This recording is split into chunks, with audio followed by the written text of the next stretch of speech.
ಸಂಜಯ ಉವಾಚ ಇತ್ಯರ್ಜುನಂ ವಾಸುದೇವಸ್ತಥೋಕ್ತ್ವಾ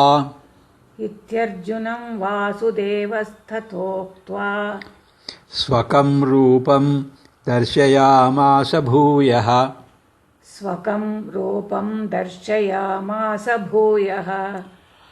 ಆಶ್ವಾಸಯಾಮಾಸ ಚ ಭೀತಮೇನಂ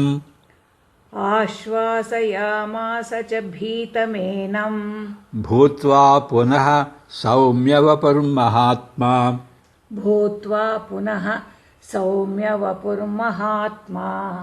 ಇತ್ಯರ್ಜುನಂ ವಾಸುದೇವಸ್ತಥೋಕ್ತ್ವಾ ಸ್ವಕಂ ರೂಪಂ ದರ್ಶಯಾಮಾಸ ಭೂಯಃ ಆಶ್ವಾಸಯಾಮಾಸ ಚ ಭೀತಮೇನಂ ಭೂತ್ವಾ ಪುನಃ ಸೌಮ್ಯವಪುರ್ಮಹಾತ್ಮಾ ಇತ್ಯರ್ಜುನಂ ವಾಸುದೇವಸ್ತಥೋಕ್ತ್ವಾ ಸ್ವಕಂ ರೂಪಂ ದರ್ಶಯಾಮಾಸ ಭೂಯಃ ಆಶ್ವಾಸಯಾಮಾಸ ಚ ಭೀತಮೇನಂ ಭೂತ್ವಾ ಪುನಃ ಸೌಮ್ಯವಪುರ್ಮಹಾತ್ಮಾ.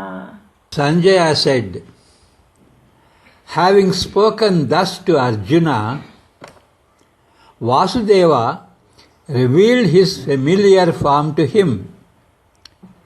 Having assumed his gentle form, the mighty one consoled terror-stricken Arjuna.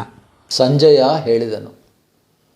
ಹೀಗೆಂದು ಅರ್ಜುನನಿಗೆ ಹೇಳಿದ ವಾಸುದೇವನು ಮೊದಲಿನ ತನ್ನ ಸಹಜ ಶಾಂತ ರೂಪವನ್ನು ಅವನಿಗೆ ತೋರಿಸಿದನು.